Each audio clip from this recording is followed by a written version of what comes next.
Bonjour mesdames et messieurs, je suis votre présentatrice Kenza Sekat. Aujourd'hui, nous allons aborder le sujet ayant reçu le plus de votes. Il s'agit des communes et EPCI dans notre beau pays qu'est la France. Et nous avons des invités très spéciaux pour en parler. Avant de vous les présenter, il serait bon de définir le sujet à ceux qui ne le connaissent pas. Une commune est une circonscription territoriale pouvant correspondre à une ville, à un bourg avec ses villages et hameaux ou à un groupe de villages. Elles sont aujourd'hui près de 36 000. Quant aux EPCI, ou établissements publics de coopération intercommunale, sont des regroupements de communes ayant pour objet l'élaboration de projets communs de développement au sein de périmètres de solidarité. Donc la question de la semaine est: comment évoluent les communes en France? Alors accueillons le professeur Sefrioui. Bonjour, comment allez-vous? Bien, merci. Alors professeur, que pouvez-vous nous dire sur ce sujet? Eh bien, il faut savoir que les communes ont une politique bien définie. Toute commune de 3500 habitants et plus doit se doter d'un règlement intérieur dans les 6 mois qui suivent l'installation du conseil municipal. C'est à ce dernier de l'établir. Il doit par exemple fixer les règles d'organisation du débat sur les orientations générales du budget de l'exercice et sur les enseignements pluriannuels envisagés. Les communes de moins de 3500 habitants sont libres d'établir ou pas un tel règlement qui, dans les faits, peut s'avérer très utile pour un fonctionnement apaisé du conseil municipal. Avec la carte communale, la commune a le pouvoir de délivrer des permis et autorisations d'occuper le sol et permet le droit de préemption urbain. De plus, leur regroupement est de plus en plus important. En effet, dans ce document, on assiste à une forte augmentation des regroupements de communes, 12% en 1993 à 91% en 2009, ce qui entraîne par la suite la baisse du nombre de ces dernières. Elles se regroupent par une loi, les arrêtés préfectoraux. Elles se regroupent pour agrandir leur superficie, augmenter le nombre d'habitants et de décider et organiser ensemble des services, des aménagements et des équipements destinés aux habitants et aux entreprises. Je finis sur le point d'une forte inégalité sur le nombre d'habitants. On remarque que le nombre d'habitants n'est pas négligeable car on constate de grandes inégalités à ce niveau. En premier lieu, on compte 239 habitants dans la plus petite commune et en second lieu, 82 000 habitants pour la plus grande commune. Avec cet écart considérable, on assiste ainsi à plusieurs types de PCI. Les communautés de communes, les communautés d'agglomération, les communautés urbaines et les métropoles. On peut aussi ajouter que les communes peuvent imposer aux habitants plusieurs types d'impôts. Donc, plus il y a d'habitants, plus la commune prélèvera d'argent. Bonjour, je vous remercie de m'avoir invité aujourd'hui. Que pouvez-vous nous dire qui puisse compléter les paroles du professeur Sefrioui?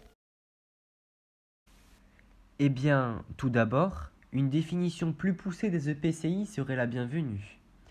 Les EPCI, tout en étant des groupements de collectivités territoriales, restent des établissements publics. Ils sont donc régis, en tant que tels, par un principe général de spécialité, qui ne leur donne compétence que pour les domaines et les matières que la loi leur attribue, ou pour ceux qui leur sont délégués par les communes membres. Leur politique, alors, c'est l'instauration dans chaque département d'une commission départementale de la coopération intercommunale. Depuis la loi de 2010, cette commission est composée à 40% de représentants des communes du département, à 40% de représentants des EPCI, à 5% de représentants des syndicats mixtes et des syndicats de communes, à 10% de représentants du conseil départemental et enfin à 5% de représentants du conseil régional dans la circonscription départementale. Pour finir, on peut terminer sur le point des différents EPCI. En effet, il existe plusieurs types d'EPCI, mais il y en a à fiscalité propre et d'autres sans. Ceux avec fiscalité propre sont les communautés de communes, les communautés d'agglomération, les communautés urbaines et les métropoles. ils disposent du droit de prélever des impôts sur les habitants, comme par exemple les taxes de revenus ou bien les taxes d'habitation, et encore. Il y a aussi donc, comme je l'ai dit tout à l'heure, ceux sans fiscalité propre. Alors, c'est le syndicat intercommunal à vocation unique et le syndicat intercommunal à vocation multiple, où leurs ressources proviennent essentiellement des cotisations versées par les communes membres. Merci, professeur. Bien, il est temps d'accueillir notre dernier invité, le professeur Belriti. Bonjour, je suis très heureuse d'être ici avec vous aujourd'hui. Pourriez-vous nous parler de la présence de communes aux EPCI? Bien sûr. Tout d'abord, il faut savoir que ce sont les SCOT qui décident de l'union des communes. Un SCOT, ou schéma de cohérence territoriale, est un document de planification et d'urbanisme qui définit les grandes orientations d'aménagement pour un territoire donné et pour le long terme. Le SCOT se doit d'assurer la cohérence des politiques publiques d'urbanisme. C'est un document qui définit l'équilibre entre les choix de protection et les options de développement. Il abordera notamment les thèmes de l'habitat, du développement économique, touristique, commercial, des déplacements, de la préservation de l'agriculture, des paysages, des corridors biologiques, etc.